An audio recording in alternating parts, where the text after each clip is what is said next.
So here's my test 3 list. You're going to graph a rational function to show it's one-to-one, right? And you're going to do all of the pieces, just like in test 2 for graphing your rational function.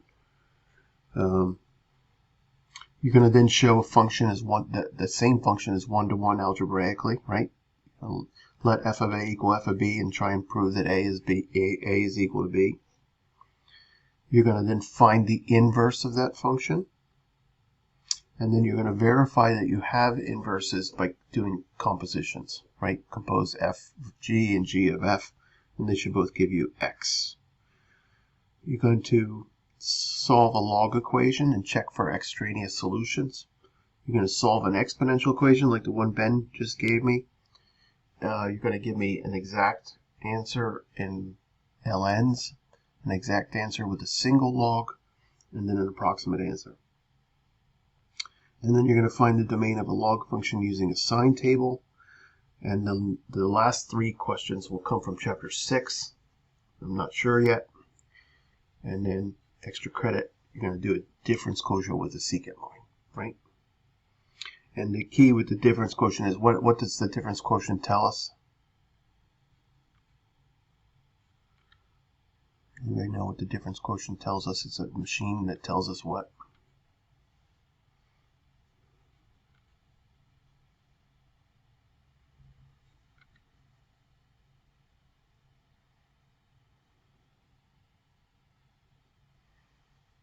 Hello? Anybody there?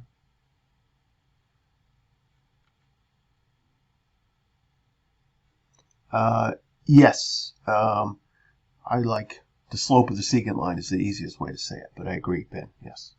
Average rate of change, which is a secant line, right? So, and the key is on test 2, when I asked you for secant line, you all gave me a slope. You gave me a difference quotient, but then you didn't use the difference quotient to get the slope. Make sure you do that. Make sure you use the difference quotient to verify your slope the way you showed me your slope on test 2, right? And that's nice because if your slope is wrong, when you do the slope 2 different ways, you know you made a mistake in your secant line, right? So use that. Take that as an advantage. I should get 3 more questions out of chapter 6 somehow. I know one will be from Monday. That's a tough lesson. Graphing trig functions using a phase shift. So pretty tough.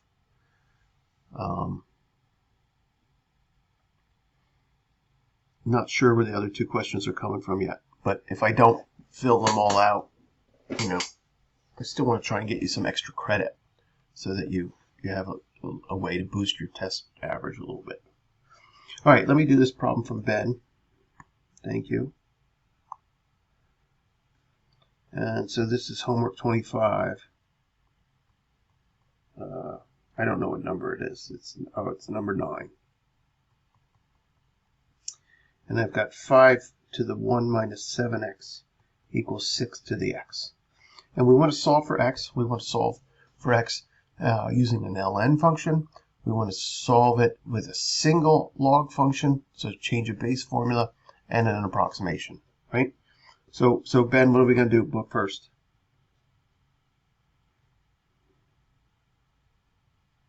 Rewrite the left side to read 1 minus 7x ln 5. Yeah. So take the ln of both sides, right? Right. Take the ln of both sides. Why am I allowed to do that?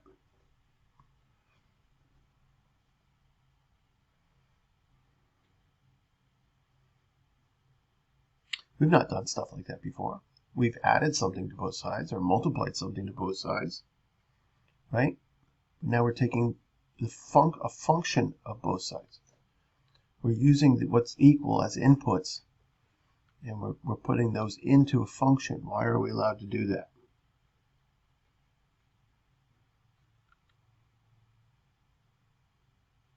Because what you put into the input, it has to be put into the output.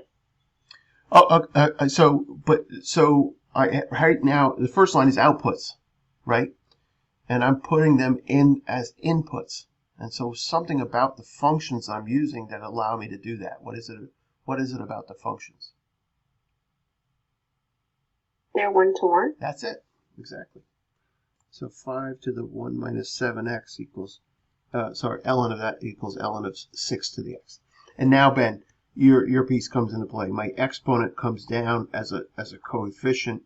I've got to make sure I'm careful about multi-terms, right? Got to make sure I'm careful about multi-terms and wrapping them.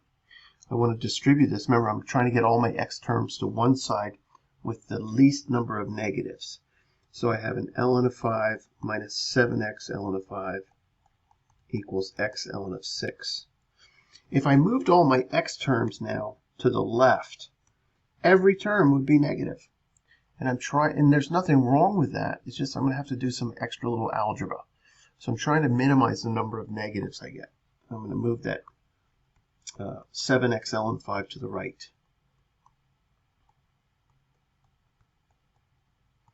Is everybody comfortable here so far? Anybody need a moment? And my chat is open if you don't want to say it out loud. I'm now going to factor the x out on the right side. Right, so I get x times ln of 6 plus 7 ln of 5. And I can manipulate that a little bit. I can put that coefficient of 7 into the argument as an exponent. Ln of 5 equals x times ln of 6 plus ln of 5 to the 7th power. That's not a pretty number, but so what? 78,125.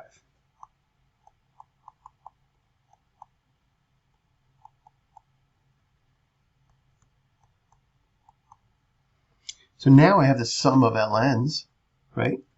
And I know I can turn that into a single ln and a product of the arguments. So 6 times 78,000.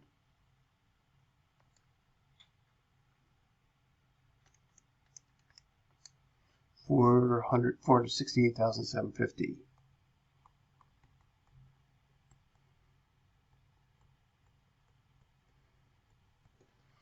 So now I have just some number times x, so I can divide by that number.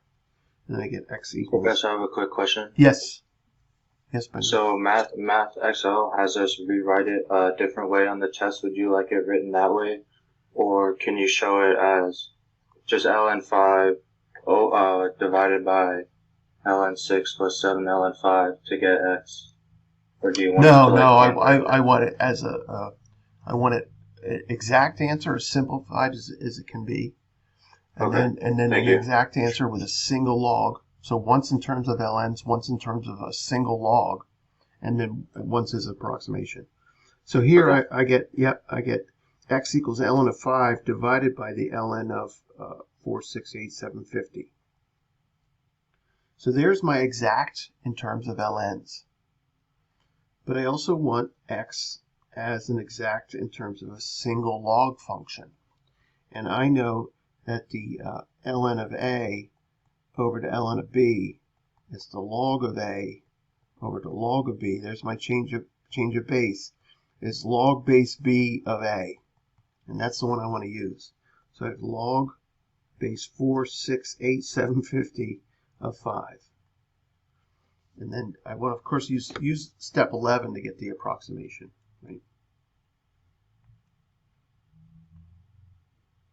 So ln of 5, close parenthesis, divided by ln of 468,750.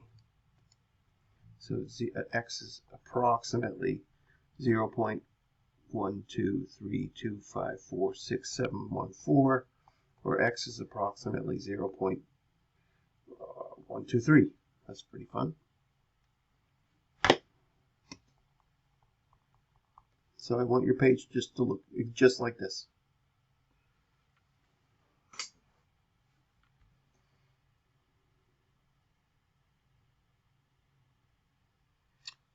Ben, did that help? Yeah, thank you. Good. Anyone else? Homework question for me to do?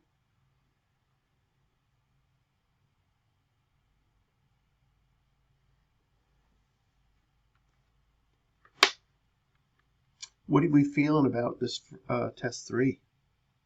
You feeling pretty good about test 3 or no?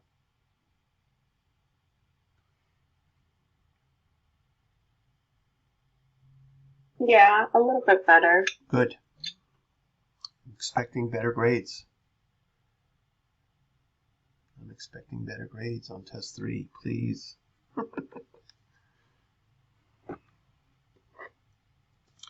It's, I mean, I don't really think I'm doing that much different.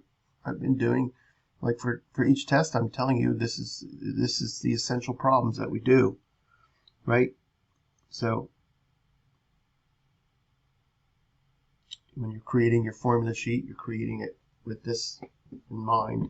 I probably will put this one before. It'll probably be question 5. I just forgot it when I was writing the list up for the other class. Okay. So last time we were working on the reference tables, right? The reference angles. So let's write that down again. Right? And so if it's so easy to memorize, you can certainly save space on your formula sheet and not put this on there. But when you take your calc class and you take a test, find a blank page, write this down as soon as you can, right? So we need a theta, a sine of theta, cos of theta, and a tangent of theta. We need columns for each of those. And we're going to have 5 rows in radians of 0 radians, pi over 6, pi over 4, pi over 3, and pi over 2. And our first column for sine of theta is really easy, and that's the one we have memorized. Square root of 0 over 2, square root of 2, square root of 1 over 2, square root of 2 over 2, square root of 3 over 2, square root of 4 over 2. And of course, a few of those can be simplified. We've got a 0, we've got a 1/2. Rad 2 over 2, that's not simplified. Rad 3 over 2 is not simplified, but rad 4 over 2 is 1. And the relationship between sine and cosine work in this fashion. Okay, so they're switching the order of the rows of the column here. So I want a 1 here, a rad 3 over 2 here, a rad 2 over 2 here, a 1/2 and a 0. And then what's my definition of tangent that I want to remember? Tangent of theta is what? Sine over cosine. Nice. So I can just take those 2 columns and divide them. So 0 over 1 is 0. 1 over 0 is undefined. Rad 2 over itself is 1, right? So tangent of 40 pi over 4 is 1. And then the other ones take a little bit more work. I did it last class. I get 1 over rad 3 here, or rad 3 over 3, and here I get rad 3. Everybody comfortable here? Nice. So we want to turn this away from quadrant 1 and be able to get this in any quadrant, right? So you notice here, all my angles are between 0 and 90 degrees. So I'm stuck in that first, right? I'm stuck in that positive XY quadrant. But I want to move to every quadrant. I want to start talking about these trigs in terms of the unit circle. So I'm going to have a unit circle here, which means I have a radius of 1. And of course, I'm always drawing a perpendicular from that radius to the x-axis, and then my angle is at the center. My triangle will always be created with the x-axis and a radius, and a perpendicular to the x-axis, right? So in this particular triangle, I'm going to redraw it real quick here, and I'm going to call this side y and the base x. And I'm going to rewrite my my trigs in this way, right? So we had sine of theta was opposite over adjacent. That's y over 1, so that's just y. So I really can think of the sine function simply as the height of the triangle. I can think of this sine function as the height of the triangle in a unit circle. cosine of theta is x over 1, which is just x. I'm really thinking of the base of this triangle as my cosine function. And then tangent is what?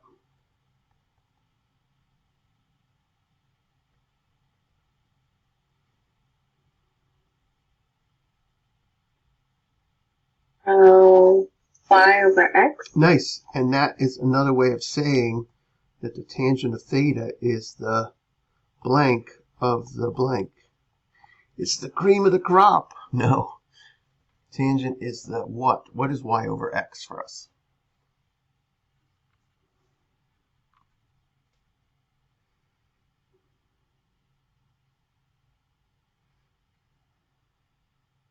Height over base.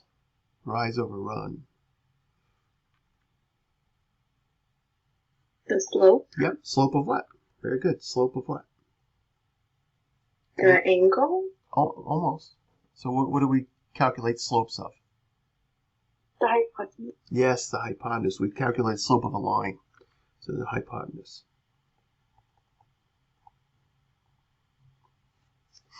So our whole point here now is we've got this sine table. We've got a new thought about sine and cosine and tangent. And we want to make sure we look at our quadrant system, right? This is quadrant 1, quadrant 2, quadrant 3, quadrant 4. And we want the little phrase,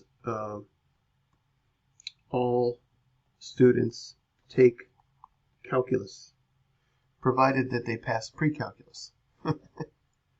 All students take calculus, meaning all 3 trigs are positive in quadrant 1. Sine is a height, right? Sine is a height, cos is a base, tangent's the slope of that. So in quadrant 1, if my triangle's in quadrant 1, everything's positive, right? In quadrant 2, only the sine is positive, right? Look at my triangle over in quadrant 2, right? Remember, the angle's got to be at the center, and the triangle has to be, I need a perpendicular to the x-axis and a radius, right? So there, the height is positive, but the x is in the negative direction, and the slope is obviously negative. The slope of the hypotenuse is obviously negative there. In the next quadrant, we have only tangent positive. Sine is underground. That's in y direction. X is to the left. That's a negative x direction. Tangent is, again, the slope of the hypotenuse is positive. And in the last one, we have cosine is the only one positive, right? Triangle's underground, so the height is negative. The slope is, right? The hypotenuse definitely has a negative slope. And so I'm always looking at this as a bow tie, right? I'm looking at this as a bow tie. What's got to be one of my thetas, right? And I've always got the perpendicular. So all of these triangles have the same ratios, except for sines, SIGNs, right? That could be positive or negative ratios. How are we doing here?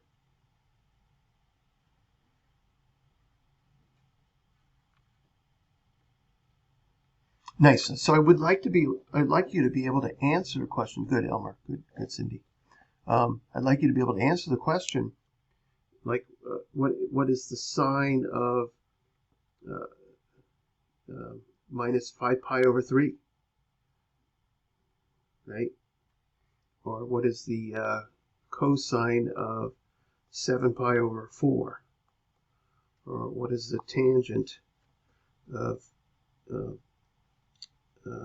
minus 7 pi over 6, right? So I'd like you to be able to answer those questions, so I'm going to teach you how to answer those questions. And all you need are what I have on the page. I don't even know if you need this anymore. You don't even need this anymore. I needed that to be able to tell you about when is sine, cosine, or tangent positive or negative, right?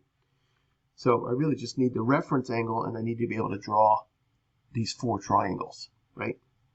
And have my all students take calculus little phrase memorized. All right, what's my reference angle in the first one? What do you think? What's my reference angle? What angle matches up with my reference angle table in this first question here? Question 1. Where do you see the connection to the reference table?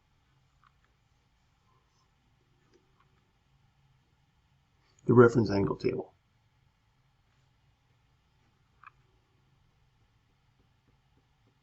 Would it be in the second quadrant because sine is negative? Oh, okay, good. Yeah, well, in second quadrant, sine's positive. Okay, but that's okay. But what's my reference angle? That's what I'm asking. What this problem here, highlighted in blue, how do I connect to the table?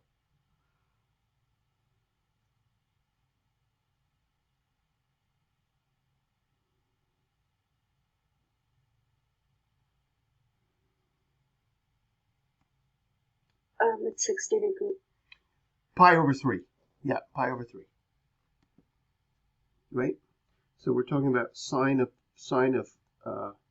what did I say? Minus 5 pi over 3, right? So the first thing I want to do is find the reference angle. And that is pi over 3. I want to cut pi into 3, which means 2 pi, or the whole circle, into 6.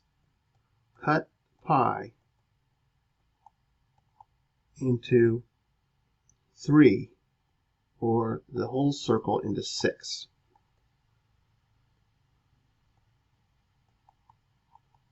So if my downstairs is 4, I'm going to cut it into half the circle into 4, the whole thing into 8, right?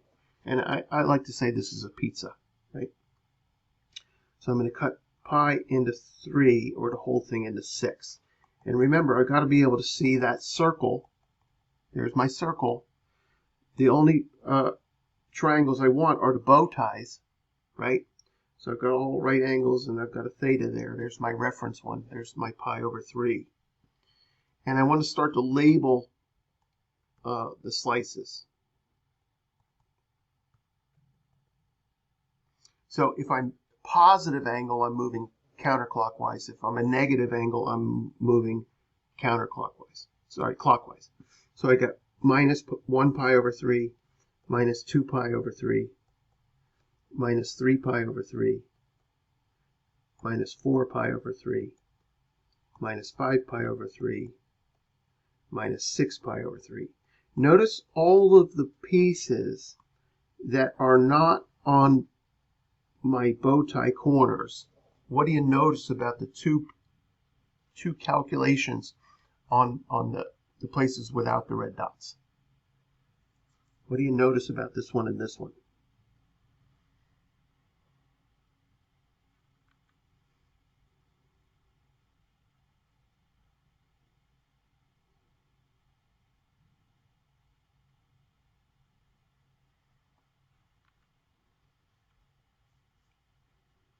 Compared to the other ones, what do you notice about the one that's not on the ends of the bow ties?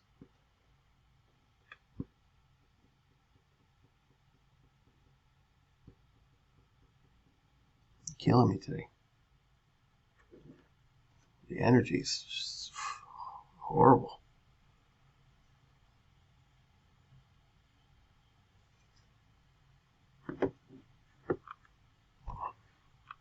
Hello, what do you notice?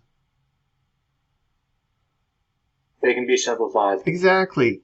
When these guys are no good for me because they're no longer going to be in terms of pi over 3s.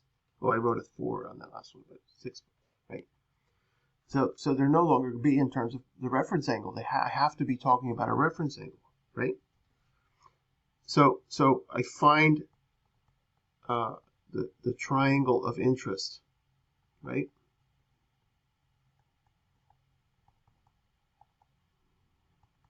And it's here, right? This triangle is the one I want. That's where my minus 5 pi over 3 is. And I right? All students take calculus, right? So that quadrant is positive, right? So sine is positive in quadrant 1.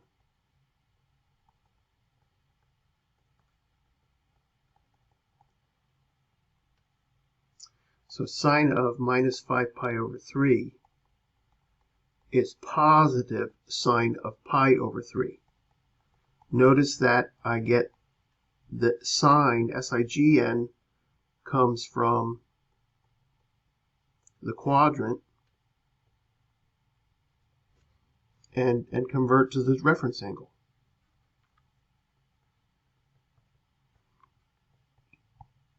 And so what is sine of pi over 3? Rad 3 over 2 from the table.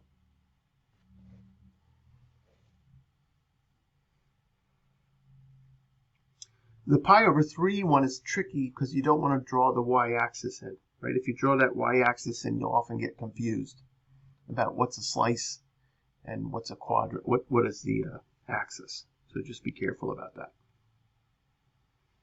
Nice, we'll do another. We want cosine of 7 pi over 4.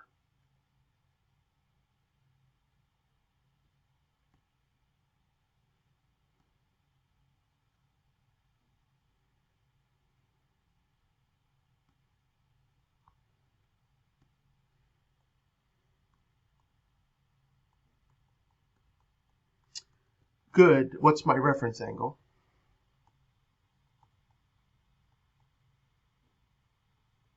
Pi over 4. Nice. I'm going to cut the circle into half. I'm going to cut pi into 4, or the whole circle into 8. And be careful to mark off my reference angles. I want to count the 7th slice, right? Starting here, I want to count the 7th slice. 1, 2, 3, 4, 5, 6, 7. There's my 7 pi over 4. Is everybody with me? So here's my triangle that I want. Nice, Manish, thank you. So cos of 7 pi over 4 is positive because all students take calculus. Cosine is positive in quadrant 3. I get cos of pi over 4, and that's rad 2 over 2. All of those cosines, every one of those triangles is a rad 2 over 2, but some of them are positive, right? Based on the quadrant. You can see how here I'm getting rid of this unit circle garbage. I don't need to think about the unit circle anymore. I just to figure out what quadrant I'm on and know whether x or y is positive or the slope is positive.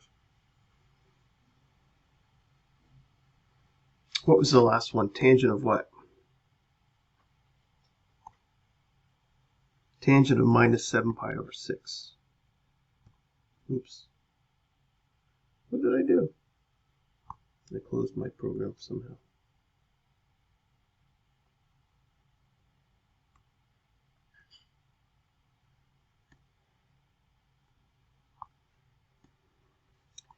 Tangent of minus 7 pi over 6. What's my reference angle? Pi over 3. Almost. Pi over 6, right? So I'm going to cut pi into 6, or the whole thing into 12. But I really want to just focus on my bow tie pieces. I'm going to count 7. 1, 2, 3, 4, 5, 6, 7. There it is, 7 pi over 6. I've got my triangle. It's that one. What do you notice about the slope of that hypotenuse?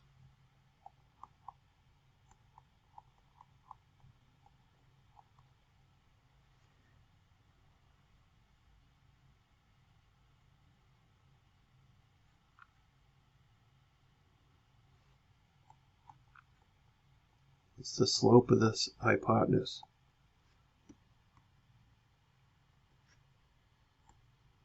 Right, this line right here, what's the slope?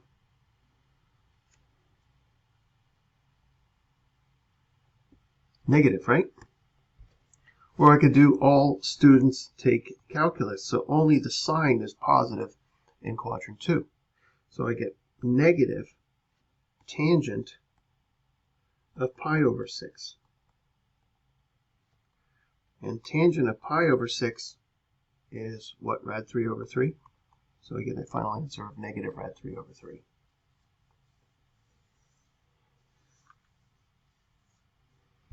These are nice to check with your calculator, and you should always be in radians from now on, unless I give you. Yes, Thuria, what's up? How do you get the answer, like the second answer, the square root of 3 over 3? How do you get that?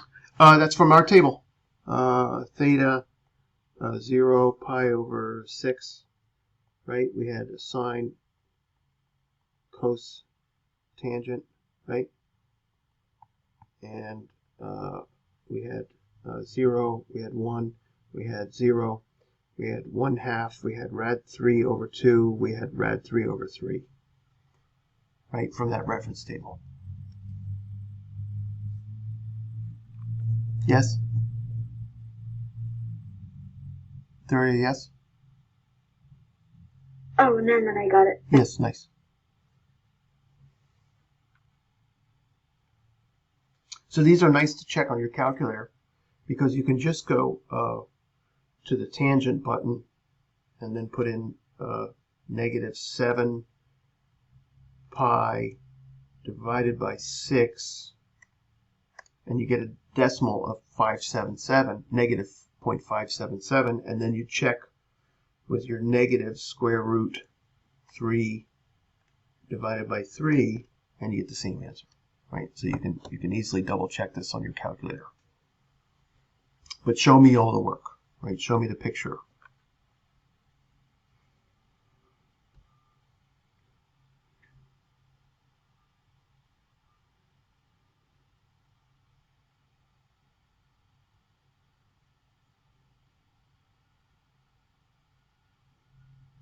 Nice. So we're ready to start talking about. So 6.3 talks about properties of trig functions, like we had properties of logs, and 6.4 talks about graphs of trig functions, and that's really where I want to go to. I want to go right to 6.4, and then once I have the graph, it's easier to find the properties of it. Okay.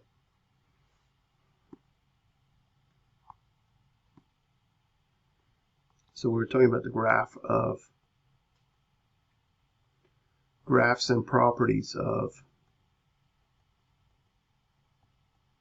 sine, cosine, and tangent.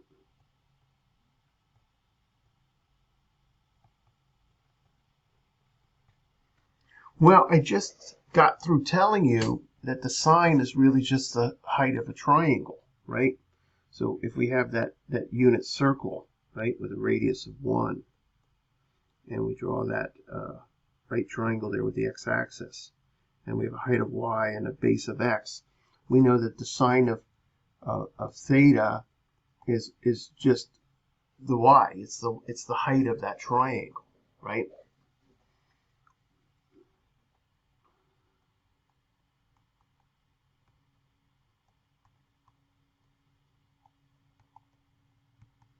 So what I'm going to do is show you how I can think about the height of that triangle as giving me a point on the graph, right?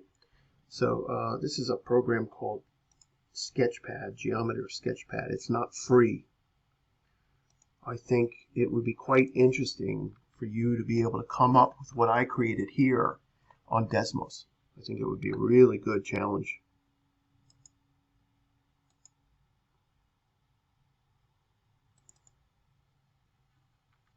So I've got my unit circle there, just kind of hovering. It's not, I can move it anywhere I want. But what I'm going to do is I'm going to take the triangle that's there and paste it down onto the x-axis. And so when I start to animate this, you're going to see the point moving around the circle, and that is going to give, and the triangle moving around, and it's going to get the height of the circle as we move. So here we go. So there's the sine, there's the height of the triangle up to 1, down to 0, down to negative 1, and back up to 0. And there is my sine wave. And that's just one period of it. It just keeps repeating, right? So you could imagine, it just keeps going. right? It keeps going that way, it keeps going this way, right? So that sine wave just keeps repeating over and over again. So what's important is that I look at that one piece that doesn't repeat, right? That one piece in blue there that doesn't repeat, that's my sine wave. And I want to notice a couple things about it.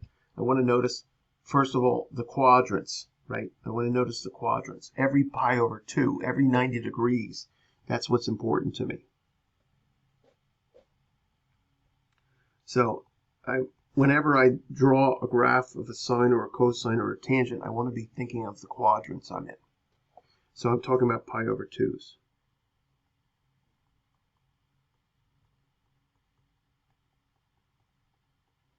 And I saw that it went at maximum to +1, at minimum to -1, of course, because that's the radius of the circle, right? Something you did in 098 is you changed the amplitude. So you got a bigger circle, you got you a higher graph.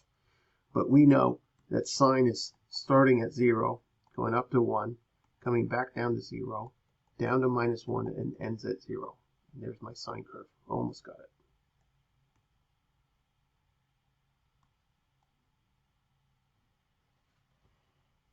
And it continues, right? It keeps going around the circle over and over and over, forward and back, right? But what I'm really trying to notice is that I've got 4 quadrants here, right? So this is quadrant 1, this is quadrant 2, this is quadrant 3, this is quadrant 4. And all students take calculus. Notice all trigs are positive. The sine is above ground. Second quadrant, sine is positive, so the graph is above ground. Third quadrant, tangent's the only thing positive, so the sine curve is negative underground. Fourth quadrant, cosine is positive, everything else is negative, so sine is underground, right? So there's just these little subtleties we're trying to notice here, and we can talk about the properties now.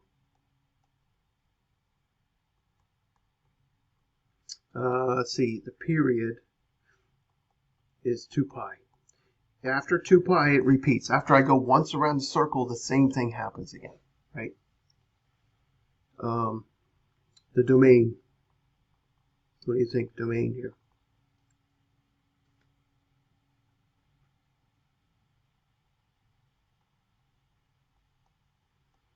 All right, I'll just do everything. I'll just answer everything. It's all real numbers, Robert. Very good, class. What about the range? It goes from -1 to 1. The lowest height is -1. The highest is +1. Where are the zeros?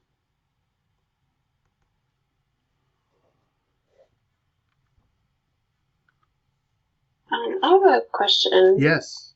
for domain. Yes.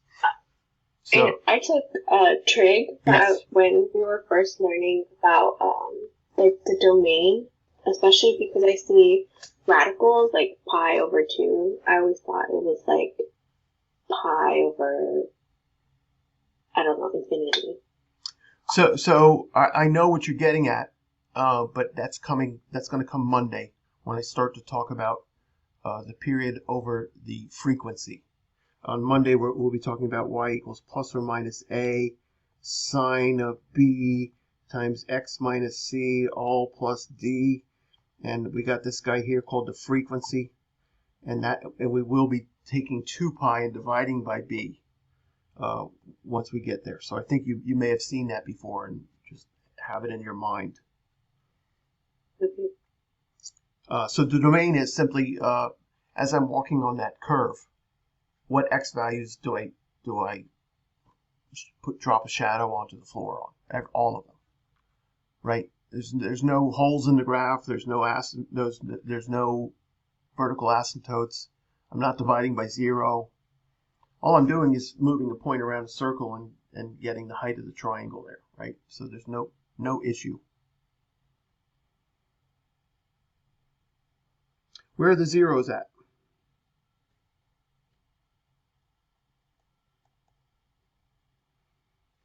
Oh, I've got them kind of here. I'll circle them. Those are the zeros, right? Where are the zeros at?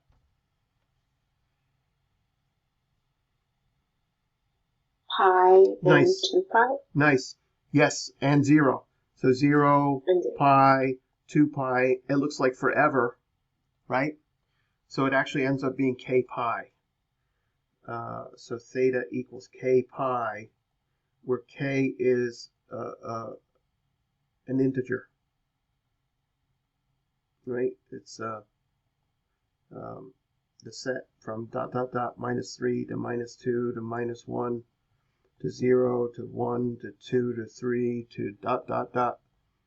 So k belongs in there. So any multiple of pi, 1 pi, 2 pi, 7 pi, -19 pi, I'll get a 0 out of sine. Sine even or odd?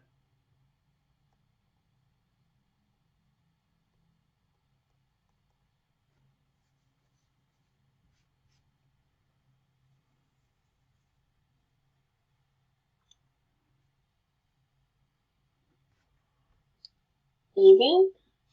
Even would be reflected around the, right? It would be a mirror. Mm-hmm. So is this one a mirror? No, it's odd. It's odd, yeah. So sine of negative theta is negative sine of negative theta. Sorry. Sine of theta is negative sine of negative theta. So for example,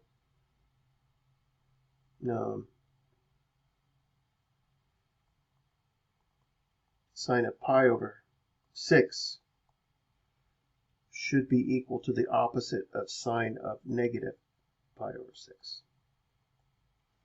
Is that true? Professor, how do we get negative sine of negative theta? That's the definition of odd. Remember when we learned even and odd functions, test 1?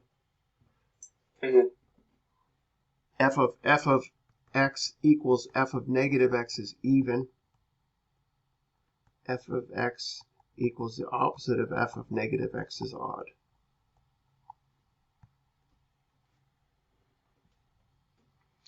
So pi over 6, right? So pi over 6 is 1/2, right? What's the sign of minus pi over 6? This one right here. What's the sign of minus pi over 6?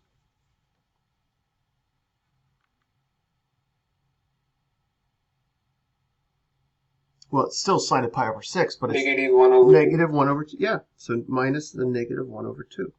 So are they equal? Yes.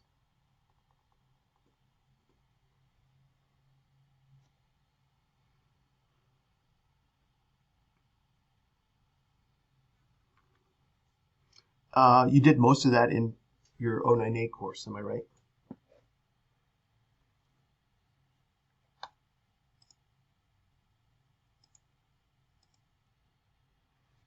Cindy says yes. Anybody else?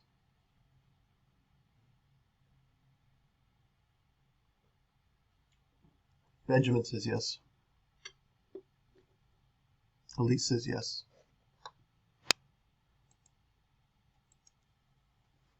Good, let's look at the cosine curve. We're almost done. Nice easy Friday. Boring a little bit, but Monday will be a real headache, really difficult lesson. So just be ready.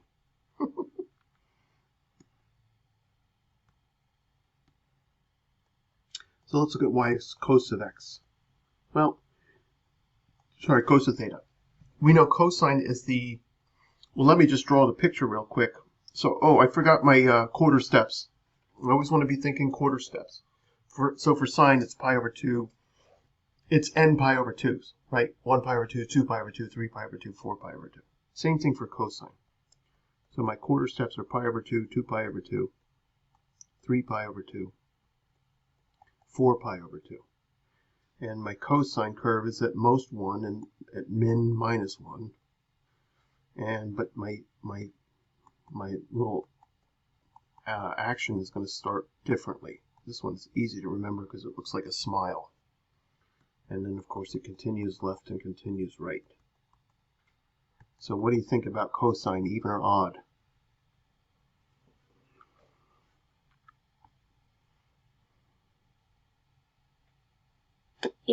Yep, even. So you can see cosine is the width of the triangle. So if I can picture that unit circle, when the angle is 0, the width of the triangle, even though it's not a triangle, is the whole radius. It's 1. And then what happens to it as I move to here, right? The width of that, the base of that triangle is getting smaller, right? Until I finally go to here, and then there is no base of the triangle, but that's 0. So it starts at 1, goes to 0. And then the base is getting bigger again, but in the negative direction, right? So when it gets all the way to pi, it's a -1, right? And so you can see how I'm building that cosine function here. And then it continues down to -1. I'm sorry, -1 was over here. This is 0 again. And then we're building that base up again, right? Building that base up again back to 1. So there's my cosine curve. What do we say? Domain, all reals again. Range, -1 to 1 inclusive. Why can't it be bigger than 1? Why can't sine or cosine be bigger than 1?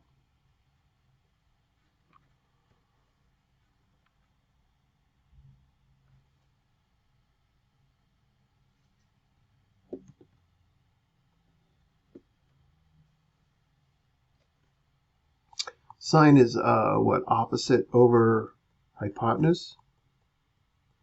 Cosine is adjacent over a hypotenuse. Why can't sine or cosine be bigger than 1?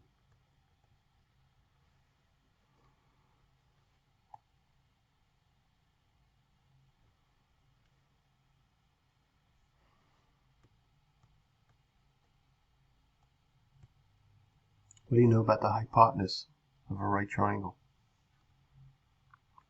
It's the longest side. Longest side. So there's no way for this ratio to be bigger than 1 if the denominator is always bigger, right? The only way we get equal to 1 is when, right, the base and the hypotenuse are the same line. It's no longer a triangle, but we can still think about it like that, right? Let's see, even or odd?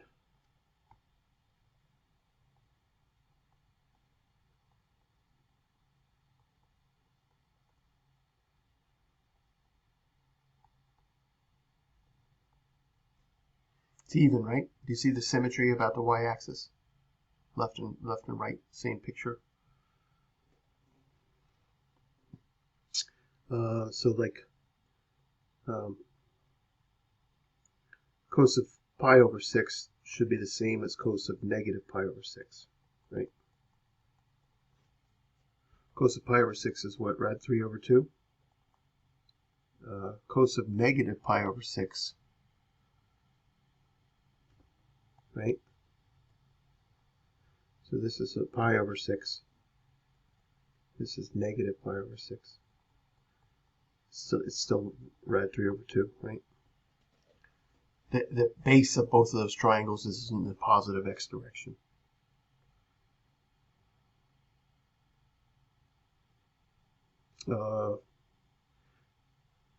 Period is 2 pi again.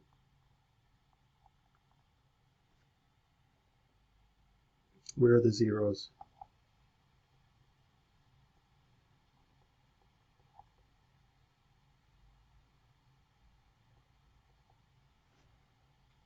Pi over 2 Nice. and 3 pi over 2. Nice. And if we keep going, 1 pi over 2, 3 pi over 2, 5 pi over 2, right? So the odd pi over 2s. And we remember that as 2k minus 1 times pi over 2. Remember the fun we had in chapter 12 with the series?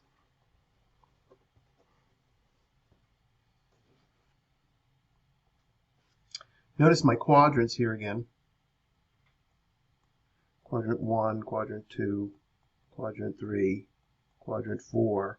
All students take calculus, provided they pass pre-calculus. First quadrant, all trigs are positive, so the cosine curve is above ground. Second quadrant, sine is the only thing positive, so cosine is negative, it's underground. Third quadrant, tangent is positive, everything else is negative, so cosine is negative, so cosine is underground. Fourth quadrant, cosine is positive, so cosine is above ground, right? Everything should make sense.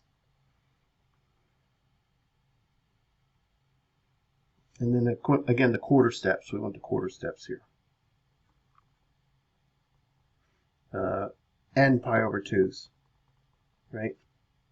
Or 1 pi over 2, 2 pi over 2, 3 pi over 2, boring.